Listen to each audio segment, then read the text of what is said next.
My neighbor has been standing in his yard for 12 hours. When I left for work this morning at 7:18 a.m., I saw my neighbor, Mr. Ellery, standing in the middle of his front yard, just standing. He was wearing pajamas, no coat even though it was 28 degrees, barefoot on the frost-covered grass staring directly at my house. I waved. No reaction. I figured he was getting the newspaper or checking on something in the yard. It was weird, but not call the cops weird. But when I returned home at 4:52 p.m., he was still there. Same pajamas, same frozen grass, same unblinking stare. 12 hours. Not a single step from where he'd been in the morning. Hour 13, 8:32 p.m. By nightfall, neighbors gathered on the sidewalk whispering.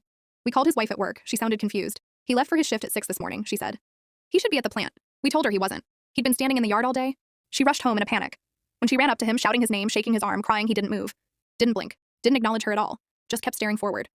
She called 911. Paramedics arrived. They checked his pulse normal. Heartbeat normal. Eyes tracking nothing. Fixed on something only he could see. When they tried to move him, though, he wouldn't budge. His body wasn't locked up or stiff. He was loose, flexible, easy to lift, but he was rooted to the ground like he weighed 1,000 pounds.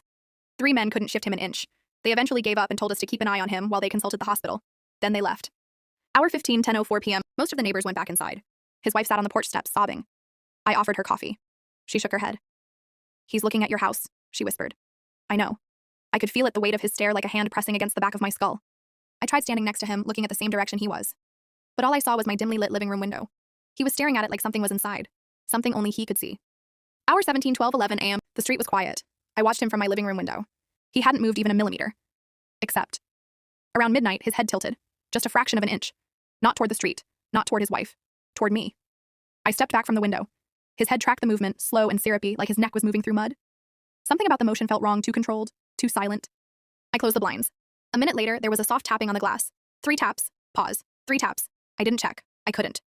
Hour 23:02 a.m. I tried to sleep, but around 3 a.m. I heard my front door creak. Not open, just shift slightly, like weight was pressed against it. Then a long, low groan of wood stretching under pressure. I called out, hello? Silence. Then the same gentle tapping from the door this time. 3 taps. Pause. 3 taps. I checked through the peephole. Mr. Ellery was still in his yard, but the tapping continued. From the other side of the door. From inside the house. Hour 24, 7:18 m. It's morning again. I peeked through the blinds. He's still there. In the exact same place. Exactly 24 hours now. But something's changed. There are footprints in the frost, bare footprints, leading from my porch back to his yard. Tiny pieces of wet grass clinging to his calves. His feet are dirty now. They weren't yesterday. He's been moving. Just not when we're watching. I don't know what he wants. I don't know what he saw in my window. But as I wrote this, he just lifted his arm slowly and pointed at my house. He's smiling now. Or at least his mouth is stretching into the shape of one. I don't think he's my neighbor anymore. And whatever is wearing his skin looks like it's waiting for something. Something that will happen soon.